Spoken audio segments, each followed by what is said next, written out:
أرجع لأختي الكريمة أخت رحيمة. السلام عليكم. أخت رحيمة معنا. السلام عليكم. وعليكم السلام ورحمة الله وبركاته. أوكي. أختي الكريمة، بداية شكرا لك على المشاركة، نسأل الله أن يكتب أجرك. أنا أريدك من واقع تجربة أختي الكريمة أخت رحيمة تبينين كما هي نظرة مشوهة عند كثير من غير المسلمين، كيف كانت نظرة الأخت رحيمة عن الإسلام قبل الإسلام، ثم كيف أصبحت أو ماذا أصبحت بعد أن من الله عليها بالهداية وأصبحت مسلمة بحمد الله تعالى، وما هي حقيقة الإسلام التي عرفتها الأخت رحيمة واكتشفتها بعد أن عاشتها وفهمتها. ثم أيضا نبذة عن تعامل النبي صلى الله عليه وسلم مع زوجاته وبناته ووصية صلوات ربي وسلامه بالإحسان إلى النساء. ثم أريد منك أختي الكريمة أن تختمي برسالة للنساء عامة بفهم هذا الدين وقبوله والدخول في كنفه والحقيقة والسعادة يعني بالعيش في هذا الدين العظيم. تفضل أختي. نعم. بسم الله.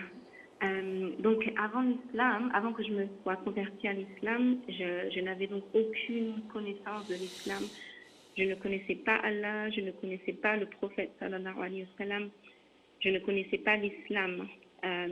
Et donc j'ai donc grandi dans une culture française, et donc cette culture française est donc judéo-chrétienne. Et donc je n'avais aucun contact avec des personnes venant de la culture musulmane. Et c'est vraiment vers l'âge adulte, un âge un peu plus avancé, que j'ai appris au sujet de la religion de l'islam. Et c'est donc par une personne en arrivant à l'université que j'avais donc rencontrée et j'étais donc amie. Elle me parlait de l'islam mais d'une manière qui était très négative.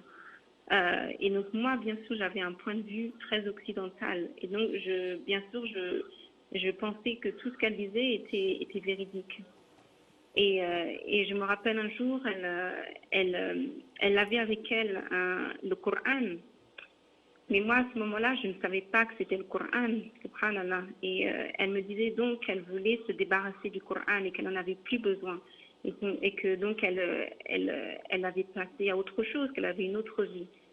Et donc, subhanallah, le jour où elle voulait se débarrasser du Coran, je lui ai demandé est-ce que je peux le garder moi-même, parce que c'est un livre qui avait une très belle apparence et c'était écrit en arabe et je ne connaissais pas du tout l'arabe. Donc, alhamdulillah, j'ai eu la possibilité de prendre ce Coran et de garder ce Coran. Et jusqu'à ce jour-là, jusqu'à aujourd'hui, j'ai toujours ce Coran avec moi. Mais c'était donc la seule et le premier contact que j'ai eu avec l'islam.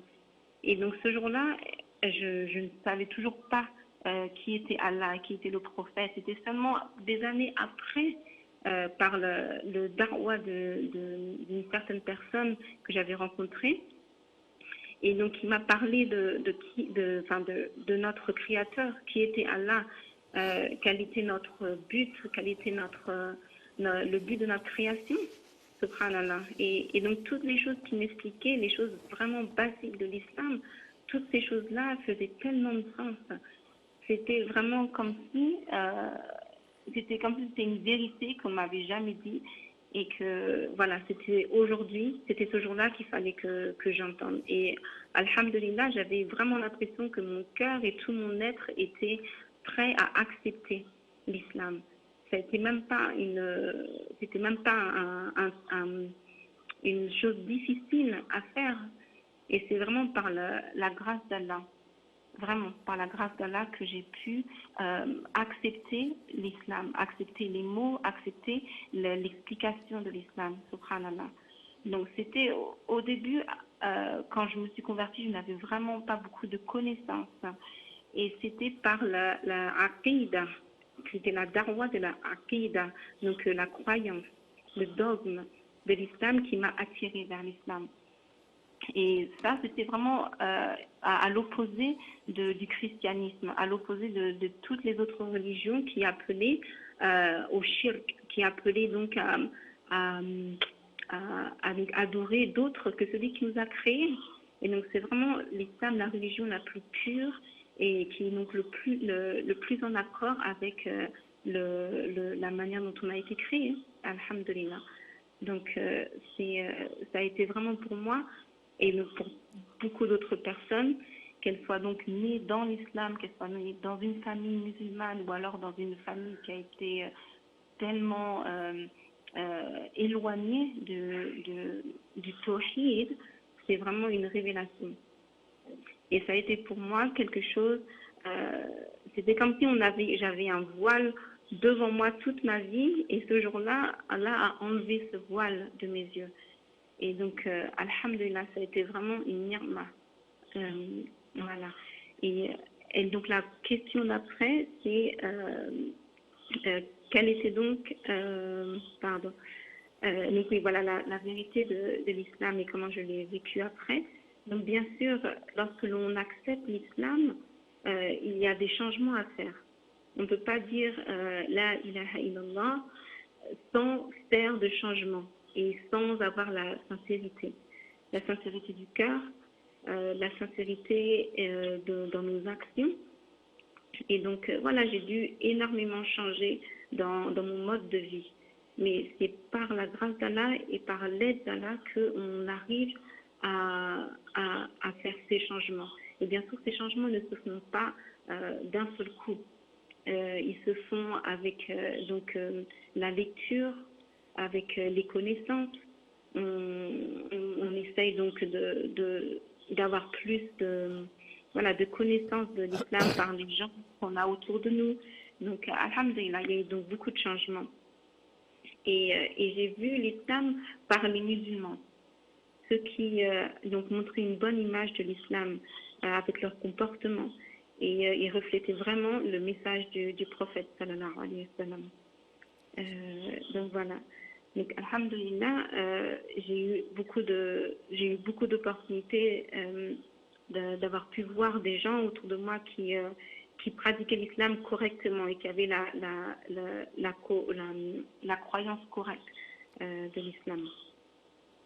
Et aussi, quand on grandit dans l'Occident, donc en France, surtout ou dans d'autres pays, on a toujours l'impression, on a cette vision que l'islam rabaisse la femme, que l'islam est une religion pour les hommes, voilà. Et subhanallah, c'était vraiment une révélation lorsque je suis entrée dans l'islam que c'était vraiment faux. L'islam est là pour élever la femme et pour protéger la femme. Dans l'Occident, on nous fait croire que la femme doit se libérer, que la femme doit être indépendante de l'homme, que la femme peut tout faire sans l'homme. Mais subhanallah, l'islam nous apprend que l'homme et la femme sont complémentaires, ils ont besoin l'un de l'autre. L'homme est là pour protéger la femme et la femme est là pour être une protection aussi pour l'homme, mais d'une autre manière. Donc, alhamdulillah, c'est encore une fois une ni'ma que Allah nous donne cette compréhension. Et donc, on voit et on apprend en lisant la biographie du prophète, sallallahu alayhi wa sallam,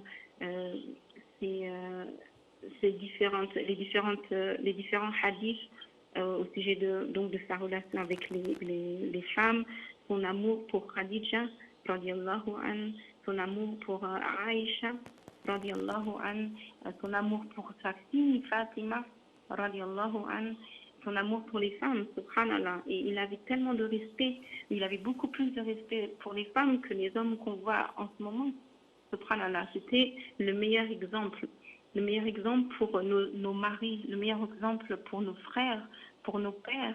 Et donc c'est un chemin pour les hommes à prendre et à s'inspirer.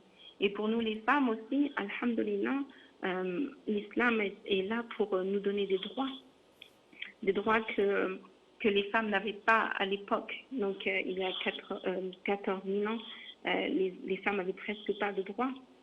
Et là maintenant on pense qu'on a plus de droits, mais subhanallah, on nous a retiré des droits.